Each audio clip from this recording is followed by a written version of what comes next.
ஆத்ம வணக்கம். ஆத்மபிதா சுவாமி சிவானந்த பரமஹம்சர் அவர்கள் அருளிய ஜீவசக்தியாயிருக்கின்ற வாயுவாகும் தேகம். நிரம்பவும் வைரமுள்ளதான ஒரு மரத்தினுடைய துண்டை ஒரு குழி தோண்டி புதைத்து 10-100 வருடம் சென்றதன் பிறகு அதை ஒரு ஆள் தோண்டி பார்த்தால் அங்கே என்ன உண்டாயிருக்கும்? அந்த மரத்தினுடைய சேவு, அதாவது வைரம் மட்டும் காணப்படும். அது எப்படி என்றால், மரத்தினுடைய பட்டை சதைகள் எல்லாம் சிதல், அதாவது கரையான், கருவாம்பூச்சிகள் தின்று வைரம் மட்டும் காணப்படுகிறது. இப்படியே ஒரு பிணத்தை மேல் சொன்ன மரத்துண்டை போல் ஒரு குழியில் புதைத்தால் கிருமி கீடாங்கள், அதாவது புழுப்பூச்சிகள் முதலிய ஜீவிகள் அந்த பிணத்தினுடைய தோல், சதை முதலியவற்றை தின்று அதனுடைய அடிப்படையாயிருக்கின்ற எலும்பு, தலையோடு முதலானவை காணப்படுகின்றன. தோல் சதைகளை கொண்டு சிருஷ்டி இல்லை. அதன் அஸ்திவாரமாகிய தலையோடு எலும்புகள் நசிப்பதில்லை. அதுவுமல்லாமல் நெருப்பில் போட்டு எரித்தாலும் பூராவும் நசிப்பதில்லை.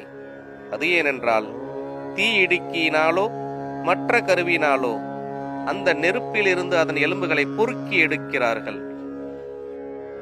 அவற்றை கங்கையில் கொண்டு போடவோ சேதுவில் கொண்டு போடவோ அல்லது அஸ்தித்தரை கட்டி, அதாவது ஒரு சமாதி கட்டிடம் கட்டி அதன் உள்ளில் அந்த எலும்புகளை ஸ்தாபித்து வரவோ செய்து வருகிறார்கள்.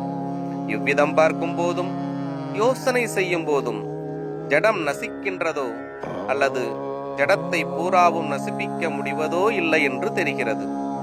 ஆகவே இந்த ஜடம் நசித்து போகிறது என்று சொல்லுவதல்லாமல் உண்மையில் என்னவாகும் இதிலிருந்து நசிக்கின்றது என்று ஆலோசிப்பதில்லை. அதனால் செத்த போது இதிலிருந்து நசித்தது என்ன? ஜீவசக்தியான வாயு. இதிலிருந்து ஜீவசக்தி நசித்து செத்து போனால் இதற்கு என்னவென்று பெயர்? பிணம் என்று பெயர். அதுவரையிலும் இதற்கு என்னவென்று பெயர்? சரீரம் என்று பெயர். அப்படியானால் எப்பொழுது சரீரம் என்றும் எப்பொழுது பிணம் என்றும் சொல்லுகிறார்கள்? ஜீவசக்தியாகிய வாயு இருக்கிறது வரை சரீரம் என்றும், அது இல்லாமல் போனதற்கு பின் பிணம் என்றும் சொல்லுகிறார்கள். அதனால் ஜீவசக்தியான வாயுவிற்கே சரீரம் என்று சொல்ல வேண்டியது.